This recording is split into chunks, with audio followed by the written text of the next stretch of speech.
मेरे living memory में आज तक ऐसा कुछ नहीं हुआ जो इतना अटेंशन लिया हो पब्लिक का ग्लोबली।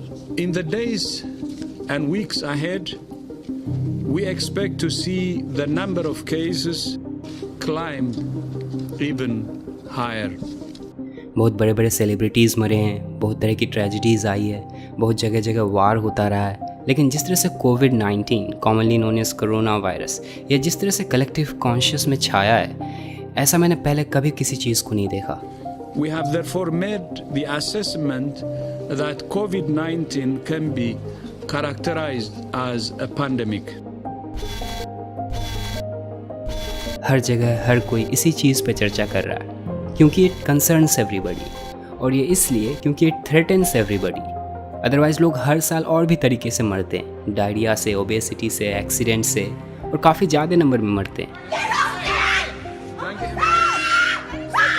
पिछले एक महीने से जो चल रहा है दुनिया भर में, अफरा तफरी, डर, पैनिक, जिस तरह से पूरी दुनिया जैसे ठहर सी गई है, ऐसा लग रहा है जैसे कोई मूवी चल रही हो।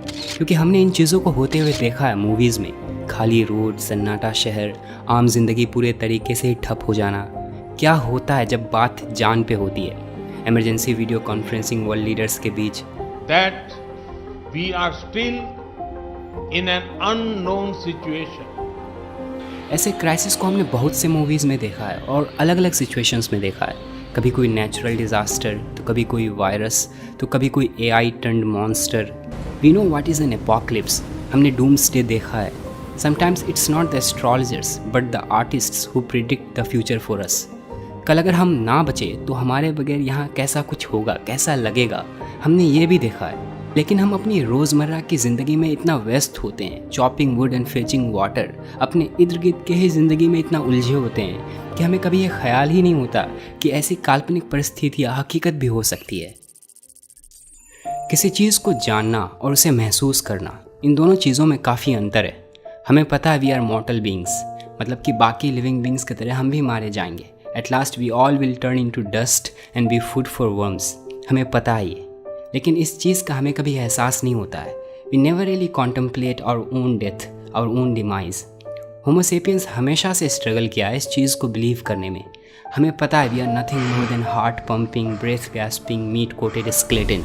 लेकिन हमें इन चीज़ों का कभी फील नहीं होता है। हमें नहीं लगता कि हमारी उम्र बढ़ भी रही है। ऐसा लगता है जैसे we will be young for ever.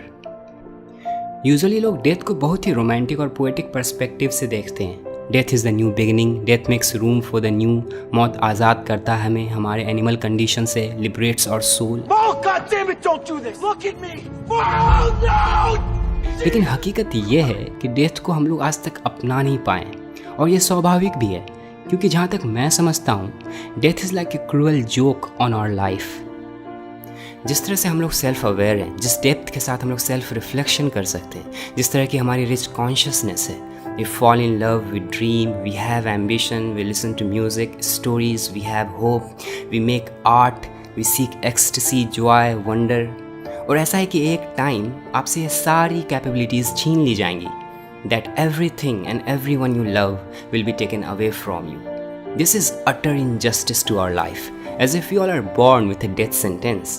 एक तरफ we can fathom infinity और दूसरी तरफ हमारा ये finite body, हमारा ये temporary existence, our mortality. This is a confliction in human nature. हमारा बिहेवियर काफ़ी प्रभावित होता है हमारे इस मोर्टैलिटी के अवेयरनेस से।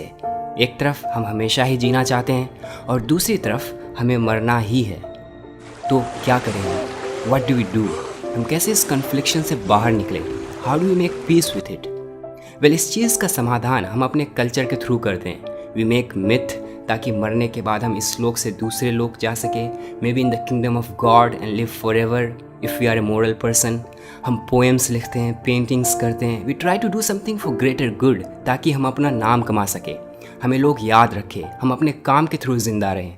और कभी कभी हम प्यार कर बैठते हैं, हम खुद को सरेंडर कर देते हैं अपने लवर्स के बाहों में, और ये उम्मीद करते हैं कि शायद वो मुझे इस मोर्टैलिटी से बाहर निकालेगी।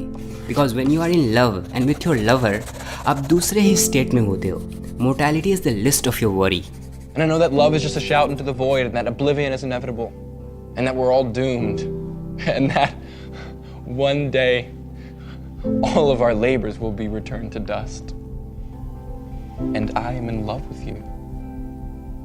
हम जो हो सकता है वो करते हैं अपने लाइफ को एक इटर्नल मीनिंग देने के लिए. We do everything we can to aestheticize our life that extends beyond our grave and our funeral. Literally नहीं तो हम खुद को सिम्बॉलिकली ज़िंदा रखना चाहते हैं. हमें बस ख़त्म नहीं होना है. हम किसी भी चीज़ पे बिलीव करने के लिए तैयार है जो हमें ये आश्वासन दे सके कि we will be forever, that there will be no the end. But by the end of the day everybody dies. अंत में हमें डिसअपॉइंटमेंट ही मिलता है. By our lovers, by our dreams, by our gods. In its true sense कोई भी हमें इस मोर्टैलिटी से नहीं बचाता. It's Peter. We won. Mr. Stark. We won, Mr. Stark. We all fear death. जिन्हें स्वर्ग जाना वो भी मरना नहीं चाहते हैं, as Steve Jobs once said. और इसका इमीडिएट रीज़न है physical pain. You don't know how you will die. लेकिन अगर हम डीपली इस चीज़ को एनालाइज करें तो पता चलता है कि सिर्फ दर्द ही नहीं. What we actually fear is non existence. We fear that will cease to exist. We will extinguish. हमें डर है कि लोग हमें भूल जाएंगे. But the truth is we all are born to be lost in obscurity. What's the success of even Steve Jobs in the face of oblivion? What's 70, 80 or even 90 years of finite life in the face of infinity? आपको भले ये realise हो ना हो, लेकिन अगर आप universe के पर्सपेक्टिव से देखो, अगर आप इस पूरे टाइम स्पैन को कॉम्प्रिहेंड करो जो कि बिलियंस ऑफ ईयर्स है, इसके सामने आपका लाइफ स्पैन बस एक डॉट का फ्रैक्शन है. In a very real sense we are already as good as dead.